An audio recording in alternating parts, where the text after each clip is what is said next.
100 ವರ್ಷ ಬದುಕು. ಇಲ್ಲೇನದ? ಏನಿಲ್ಲ, ಸುಮ್ಮನೆ ನೋಡ್ಲಿಕ್ಕೆ ಬಂದವರು ನಾವೆಲ್ಲ. ದೇವರು ನಮಗೆ 2 ಕಣ್ಣು ಕೊಟ್ಟ, ನೋಡುವಂತ ಕೊಟ್ಟ. ಏನು ಕಣ್ಣು ಕೆಲಸ ಬೇರೆ ಮಾಡ್ತಾವೆ? ಕಿವಿ ಕೇಳುವಂತ ಕೊಟ್ಟ, ಅಷ್ಟೇ ಕೊಟ್ಟು ಬಿಡ್ಲಿಲ್ಲ, ನೋಡಾಕ ರೂಪಿಟ್ಟ ಹೊರಗ.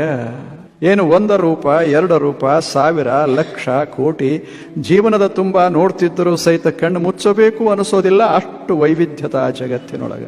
ಈಗೆಲ್ಲ ಅದಿರಲ್ಲ, ನೀವಿಷ್ಟು ಜನ ಅದಿರಿ, ಒಬ್ರಂಗ್ ಒಬ್ರಿಲ್ಲ. ಅಷ್ಟೇ ಅಲ್ಲ, ಅಗಳಿಯಂಗ್ ಈಗಿಲ್ಲ.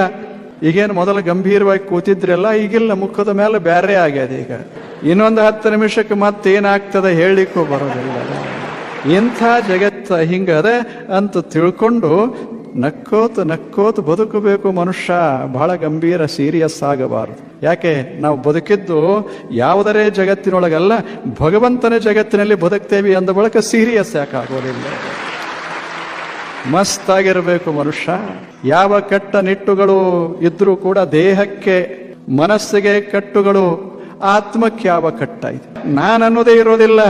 ಪ್ರಶ್ನೆ ಇಲ್ಲಿ ಬರ್ತದೆ, ಆ ಪ್ರತ್ಯೇನೆ ಮರೆಯಾಗಿ ಹೋದ ಬಳಿಕ ಬರೀ ಅರಿವ ಉಳಿತದಲ್ಲ, ಅದಕ್ಕೇನೂ ಅವಶ್ಯ ಇಲ್ಲ, ಅದಕ್ಕೆ ಬಂಧ ಇಲ್ಲ, ಮೋಕ್ಷ ಇಲ್ಲ.